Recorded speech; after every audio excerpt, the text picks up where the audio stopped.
ఈ 3 మనస్తత్వాలు ఉన్నవారితో అతి జాగ్రత్తగా ఉండాలి. మొదటిది, నీకు గౌరవం ఇవ్వని వారి వద్ద ఉండాల్సిన అవసరం లేదు. ఇక రెండవది, నీ కన్నీళ్లకు గౌరవం ఇవ్వని వాళ్ళను నీవు గౌరవంగా చూసుకోవాల్సిన పని లేనే లేదు.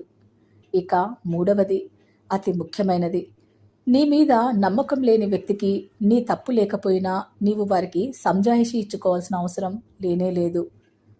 అలాంటి భిన్న మనస్తత్వం కల వ్యక్తి గురించి అనుక్షణం ఆలోచిస్తూ నీ విలువైన సమయాన్ని వృధా చేసుకుంటున్నావు. నీ అతి ఆలోచనలే, నీ అతి మంచితనమే నీ జీవితాన్ని మరింత కష్టాల ఊబిలోకి లాగేస్తున్నది. ఇప్పటికే వారితో ఎన్నో బాధలను అనుభవించావు. నీ ఓపిక, నీ సహనానికి ఎన్నో పరీక్షలను ఎదుర్కొన్నావు. నీ అమాయకత్వాన్ని ఎదుటివారు అలుసుగా తీసుకున్నారు. నీ అతి మంచితనమే, నీ అతి నమ్మకమే వారికి మరింత బలమైన